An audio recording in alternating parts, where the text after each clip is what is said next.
Umar bin Khattab mengatakan ni'matil bid'ah hadhihi. Nah, ini penting, ini kita bahas. Karena yang menjadi panduan kan istilah syar'i.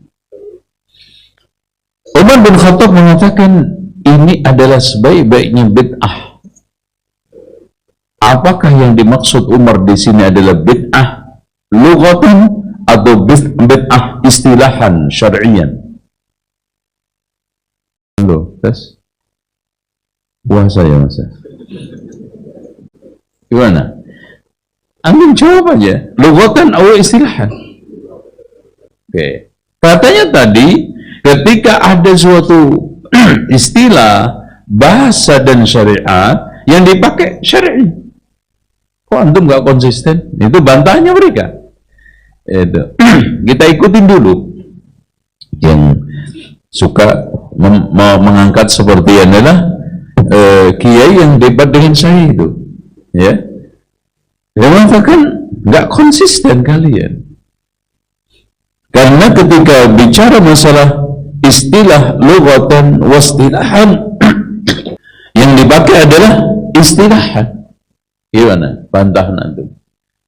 Antum nggak apa-apa, sebisa-bisa mungkin anak ingin nonton jawaban antum nanti kalau ketemu mereka gitu loh, biar nggak malu-maluin. Nah, nanti diluruskan gimana jawaban antum.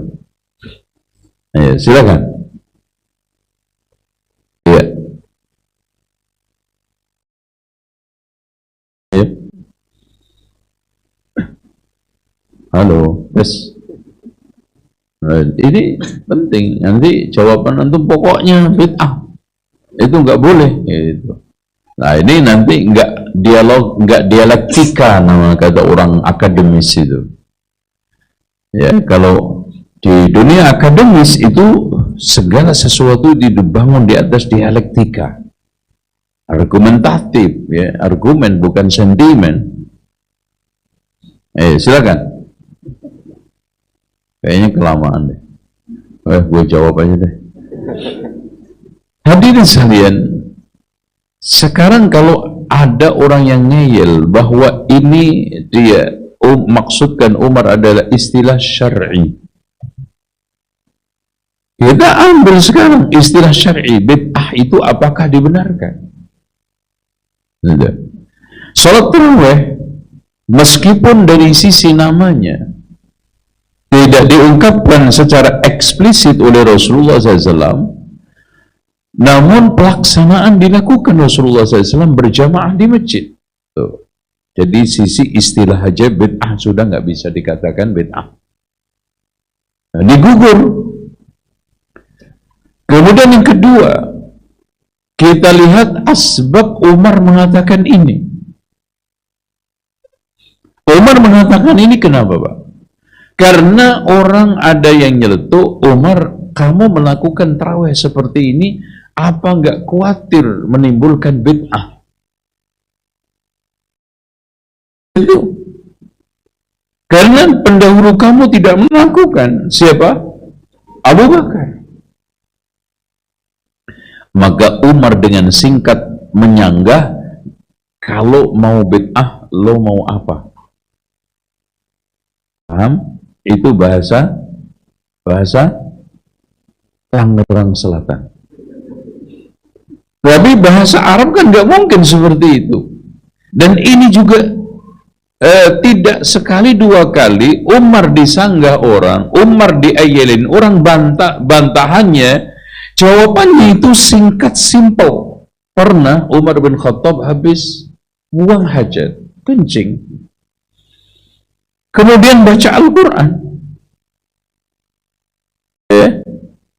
Ada orang yang menyanggah, wahai Amirul Mukminin, engkau membaca Al-Quran habis buang hajat, habis kencing.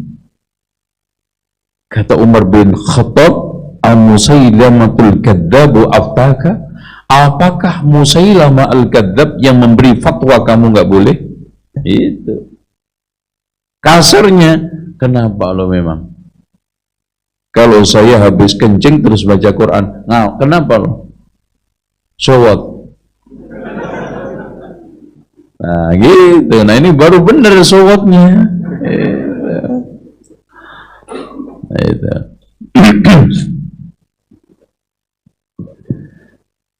juga sama dilakukan oleh Ibnu Abbas. Pernah Ibnu Abbas diayalin orang, Rasulullah nggak pernah melazimkan sholat duha. Kenapa kamu lazimkan, wahai Ibnu Abbas? Apakah ini tidak dikhawatirkan menimbulkan bid'ah? Ia mengatakan, ni'matil bid'ah hadihi, ini sholat duha yang saya lakukan sebaik-baik bid'ah. Maksudnya apa? Kalau bid'ah lo mau apa? Bahasa Inggrisnya sowot. Begitu loh Pak. Paham sekarang? Jadi kalau kita sekarang ini paparkan kepada fakta syar'i nggak ketemu, berarti apa? Yang dimaksudkan oleh Umar adalah bid'ah lughatan. Makanya ketika sekarang ini kita berhadapan dengan ini segala sesuatu lughatan, secara lughatan, syar'an, kita lihat aslinya kita harus arahkan kepada syariat. Tapi kalau tidak memungkinkan, maka kita kembalikan kepada lughatan, lughah. Itu.